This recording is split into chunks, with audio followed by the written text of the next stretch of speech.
আজকে আমরা যে বিষয় নিয়ে আলোচনা করব সেটি হচ্ছে পাঙ্গাস মাছের রোগ ও তার প্রতিকার। প্রায়শই পাঙ্গাস মাছের বৃহৎ মাত্রায় রোগ সংক্রমণ ঘটে ও মৃত্যু হয়। চারাপোনা দশায় মূলত দুই ধরনের পরজীবী কর্তৃক আক্রান্ত হয়। এরা হলো ইকথায়োথিরিয়াস ও ট্রাইকোডিনা।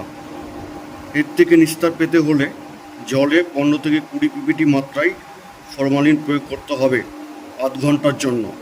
অবশ্যই এয়ারেশন ব্যবস্থা থাকতে হবে।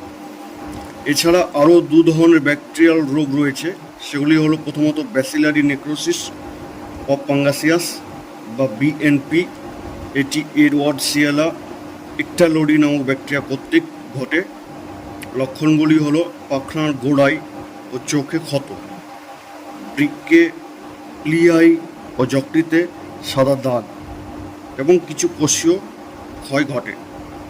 প্রতিকার স্বরূপ অ্যান্টিব্যাকটেরিয়াল ও অ্যান্টিফাঙ্গাল পদার্থ প্রতি একর জলাশয়ে, যাদের গভীরতা 6 ফিট অর্থাৎ 6 ফুট 300 গ্রাম হারে প্রয়োগ করতে হবে। এরপর যে দ্বিতীয় ব্যাকটেরিয়া গঠিত রোগ সেটি হচ্ছে মোটাইল এরোমোনাস সেপ্টিসেমিয়া বা MAS।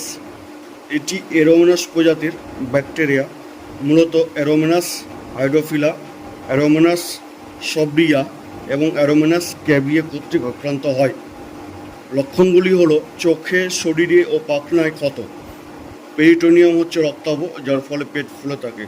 প্রতিকার স্বরূপ জলের গুণাগুণ বৃদ্ধি করতে হবে এবং পুষ্টিকর খাদ্য প্রয়োগ করতে হবে।